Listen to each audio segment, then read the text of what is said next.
¿Qué es lo aristocrático? Toda elevación del hombre ha sido y seguirá siendo obra de una sociedad aristocrática, de una sociedad que cree en una larga escala de jerarquías y de diferencias de valor entre un hombre y otro hombre, y que, en cierto sentido, prescinde de la esclavitud, sin el fatos del distanciamiento, que parece en virtud de la diferencia insuperable existente entre los estamentos, de la permanente mirada a lo lejos y hacia abajo dirigida por la clase dominante sobre los súbditos e instrumentos, y de su ejercitación, asimismo permanente, en el obedecer y el mandar, en el mantener a los otros subyugados y distanciados. No podrá darse en un modo alguno ese otro fatos misterioso, ese deseo de ampliar las distancias dentro de la propia alma, para conseguir estados cada vez más elevados, más singulares, más lejanos, más vastos, totalizadores. En una palabra, justamente, la elevación del tipo hombre. La continua autoseparación del hombre, para emplear en sentido sobremorar una fórmula moral. Por supuesto, no hay que hacerse ilusiones humanitarias respecto a la manera como nace una sociedad aristocrática, condición indispensable de esa elevación del tipo hombre. La verdad es dura, pero es la verdad. Digámonos sin miramientos de qué modo ha comenzado hasta ahora en la tierra toda cultura superior. Hombres de una índole muy próxima a la naturaleza, bárbaros en toda la extensión de la palabra, hombres de presa, pletóricos de energía y de apetito de gran potencia se lanzaron sobre razas más débiles, más civilizadas, más pacíficas, dedicadas quizá al comercio o al pastoreo, o sobre antiguas culturas agotadas, cuya última fuerza vital se extinguía en brillantes fuegos artificiales en el ámbito del espíritu y de la corrupción. La casta aristocrática ha sido siempre al comienzo la casta de los bárbaros. Su preponderancia no residía ante todo en la fuerza física, sino en la fuerza psíquica. Eran hombres más enteros, lo cual significa también, en todos los niveles, bestias más enteras.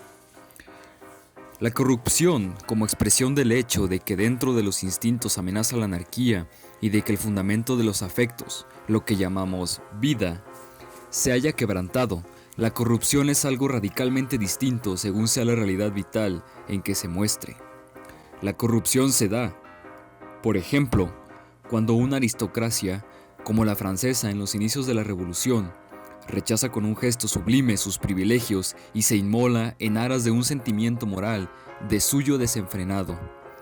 Esta acción fue en realidad el punto final de una corrupción que duraba siglos, en función de la cual esa aristocracia había ido desprendiéndose paso a paso de sus privilegios señoriales y se había rebajado hasta convertirse en una mera función de la realeza. Últimamente, incluso en un adorno y en un vestido de gala de esta. Lo esencial de una aristocracia, buena y sana, es, pero que no se sienta a sí misma como función, ya sea de la realeza o de la comunidad, sino como la que ostenta el sentido y la justificación última de estas. Que acepte, por tanto, con buena conciencia el sacrificio de un gran número de seres humanos que, por causa de ella, han de ser rebajados y disminuidos hasta llegar a ser hombres incompletos, esclavos, instrumentos. Su creencia fundamental tiene que ser cabalmente la de que la sociedad no le es lícito existir para sí misma, sino solo como infraestructura y andamiaje. Sea capaz una especie selecta de seres de elevarse hacia su tarea superior y, en general, hacia un ser superior, a semejanza de esas plantas trepadoras de Java, ávidas de sol. Se les llama cipo matador, las cuales se adhieren a una encina y sobre ella va creciendo hasta acabar sobresaliendo muy por arriba del árbol que le sirve de apoyo para poder desplegar su cúspide a plena luz, cifrando su dicha en ello. El abstenerse de ofender a los demás, de ejercer la violencia y la explotación y equiparar la voluntad de uno a la voluntad del otro puede llegar a ser, a grosso modo, una buena costumbre entre los individuos, cuando están dadas las condiciones para ello. Esto es, la semejanza real entre sus cantidades de fuerza y entre sus criterios de valor y la homogeneidad de los mismos dentro de un único cuerpo social. Mas tan pronto como se quisiera extender ese principio e incluso considerarlo en la posible como principio fundamentación de la sociedad, tal principio se mostraría como lo que es, la voluntad de negar la vida, un principio de disolución y de decadencia. En esta cuestión hay que llegar al fondo, considerarla en su raíz y prohibirse toda debilidad sentimental. La vida misma es, esencialmente, apropiación, ofensa, avasallamiento de lo que es extraño y más débil, opresión, dureza, imposición de formas propias, anexión y, al menos, en el caso más suave, explotación. Pero, ¿por qué hacer uso de unas palabras a las que desde antaño se les ha atribuido una intención calumniosa?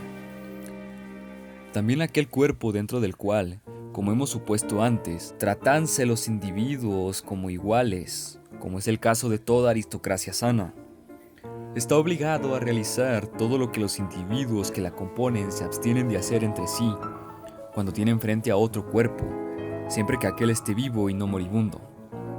Tendrá que ser la encarnada voluntad de poder, querrá crecer, extenderse, atraer así, obtener preponderancia, no partiendo de una moralidad o inmoralidad cualquiera, sino porque vive y porque la vida es cabalmente voluntad de poderío.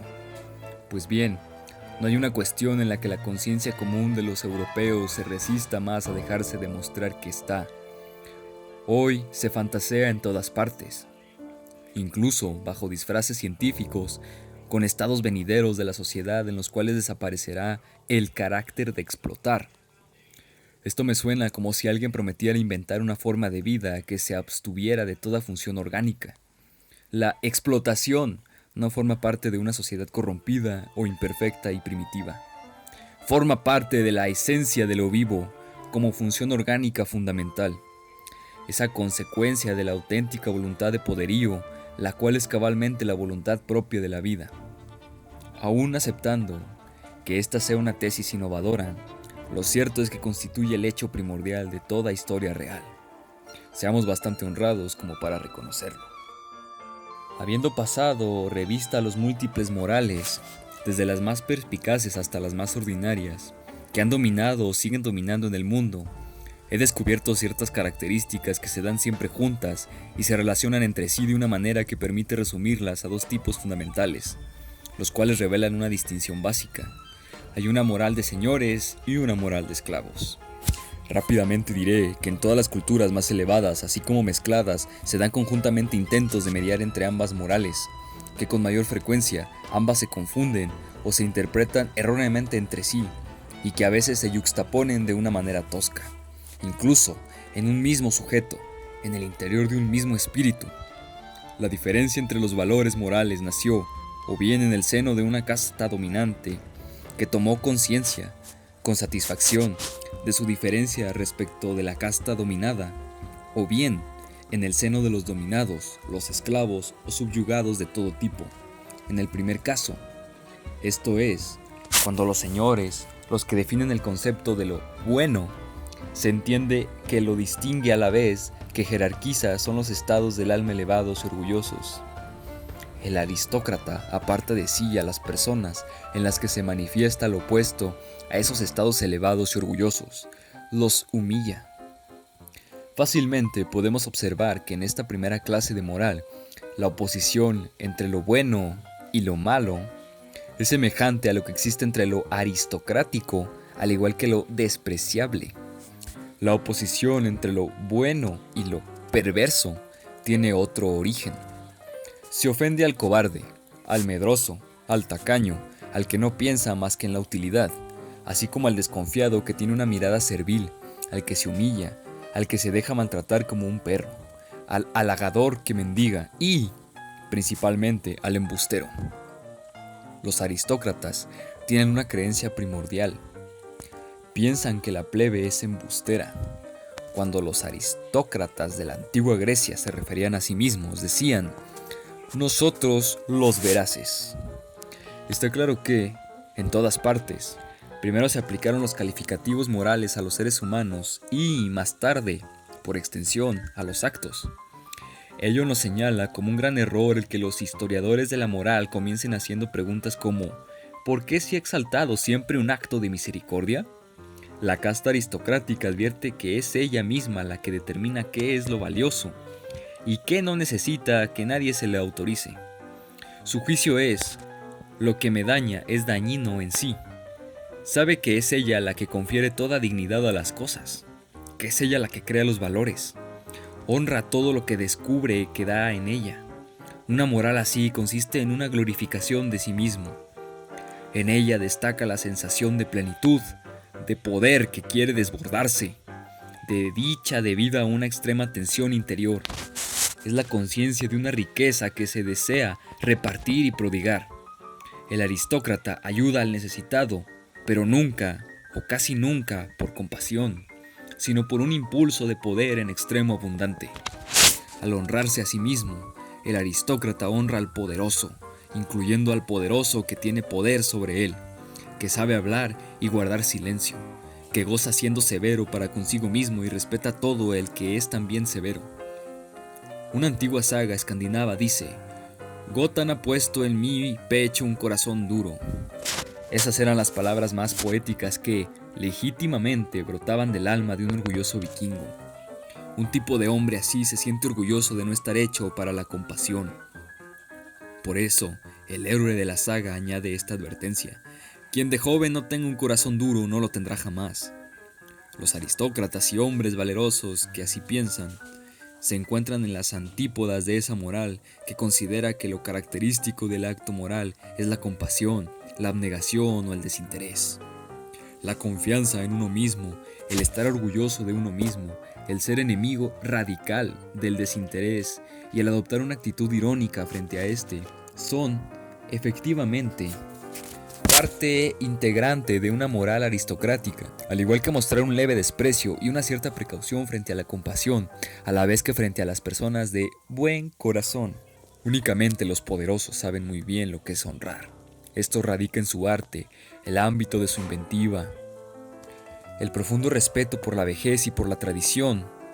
Todo derecho se basa en ese doble respeto, y la fe y el prejuicio favorable para con los antepasados y desfavorable para con las generaciones futuras caracterizan a la moral de los poderosos.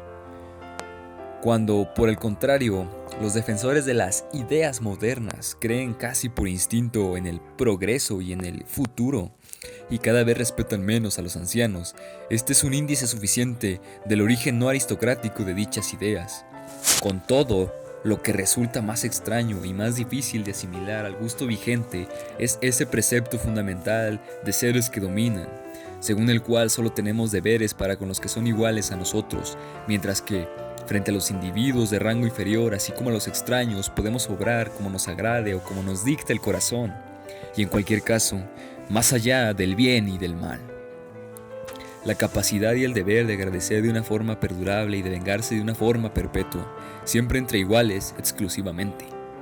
Las represalias refinadas, la sutileza en el concepto que se tiene de la amistad y cierta necesidad de tener amigos, para canalizar hacia ellos, por así decirlo, afectos como la envidia, agresividad, vanidad, en último término, para poder ser un buen amigo, caracterizan la moral aristocrática que, como ya he indicado, no es la moral de las ideas modernas, lo que hace que hoy sea difícil de advertir, de descubrir y de restablecer. En la segunda clase moral, la de los esclavos, las cosas ocurren de una manera muy diferente. Si los inmolados, los vejados, los que sufren, serviles, inseguros y fatigados de sí mismos, se ponen a moralizar, en caso de que pudieran hacerlo, ¿cuál sería el denominador común de sus valoraciones morales? Posiblemente darán muchas muestras de una desconfianza pesimista respecto a la condición humana en general, censurando tal vez al hombre y su situación. El esclavo no ve con buenos ojos las virtudes del poderoso, su mirada es suspicaz, recela con sutileza de todo lo bueno que honra al poderoso e incluso intenta convencerse de que la felicidad de éste es falsa. Por el contrario, destaca y saca a plena luz las virtudes que ayudan a aliviar la existencia de quienes sufren. En este caso, lo que se exalta es la misericordia, la actitud gentil y auxiliadora, el buen corazón, estoicismo, diligencia, la humildad y la amabilidad, ya que estas son las cualidades más útiles y casi los únicos medios para tolerar el peso de la existencia. La moral de los esclavos es, pues, En esencia, una moral de la utilidad. Este es el caldo de cultivo en el que se gestó la famosa antítesis entre el bueno y el perverso. En el concepto de este último se incluye al que es poderoso y peligroso, así como al que es tan terrible, tan perspicaz y tan tenaz que no se le puede despreciar. Para la moral de los esclavos, perverso es quien infunde temor. Para la moral de los señores, bueno es precisamente quien infunde y desea infundir temor, mientras que perverso es aquel a quien se considera ruin. La oposición llega a su punto candente cuando, según la lógica de la moral de los esclavos, se termina adoptando ante el individuo que esa moral considera bueno, una cierta actitud de desprecio, por muy insignificante y benévola que sea, pues, para la forma de pensar de los esclavos, el bueno tiene que ser siempre un individuo no peligroso y bonachón, fácil de engañar, tal vez un poco tonto, un buen hombre. Siempre que logra imponerse la moral de los esclavos, se da en el lenguaje una tendencia a acercar las palabras bueno y tonto. Hay una última diferencia fundamental: el ansia de la libertad, el instinto de felicidad y una forma sutil de concebir la libertad forman parte de la moral y de los actos morales de los esclavos, del mismo modo necesario en que el arte y el entusiasmo entre las muestras de veneración y entrega son regularmente síntoma de una forma aristocrática de pensar y de valorar. Esto nos hace entender por qué el amor en términos de pasión, algo en lo que hemos especializado los europeos, procede, llana y necesariamente, de una mentalidad aristocrática. Como es sabido, esto constituye una invención de los caballeros poetas provenzales, de aquellos hombres magníficos e ingeniosos del gai saber, a los que tanto debe Europa, comenzando por su propia existencia. Entre las cosas que posiblemente le sean más difíciles de entender a un hombre aristocrático está la soberbia. Se sentirá provocado al negarla, incluso ahí donde obra especie de hombre cree aislarla con ambas manos. ¡Ay! ¿Qué son ustedes ahora, pensamientos míos? Una vez que los he escrito y coloreado. Hace poco eran tan multicolores, tan jóvenes y maliciosos, tan llenos de aromas picantes y secretos, que me hacían reír y estornudar. ¿Y ahora? Ahora han perdido toda su novedad y me temo que algunos estén dispuestos a convertirse en verdades. Ustedes ofrecen un aspecto tan inmortal, tan honesto y enojoso que parte el corazón. Pero, ¿es que alguna vez han sido de otro modo? Porque, ¿qué es lo único que somos capaces de pintar con nuestros pinceles de mandarines chinos quienes eternizamos lo que se deja escribir? ¡Ay! Solo lo que está empezando a marchitarse y a perder su perfume. Solo tormentas que se alejan y se disipan, y sentimientos que el otoño ha tornado amarillos. Solo los pájaros perdidos y cansados de volar, lo que ya está fatigado y reblandecido, para pintar tan solo su atardecer, pensamientos míos, escritos a la vez que coloreados. Mi paleta dispone de colores, de miles de colores, de infinitos matices y delicados tonos amarillos, grises, verdes, así como rojos. Pero nadie es capaz de adivinar, viendo mi pintura, cuál fue el esplendor de su amanecer, súbitas centellas, maravillas de mi soledad, viejos y queridos, malos pensamientos míos.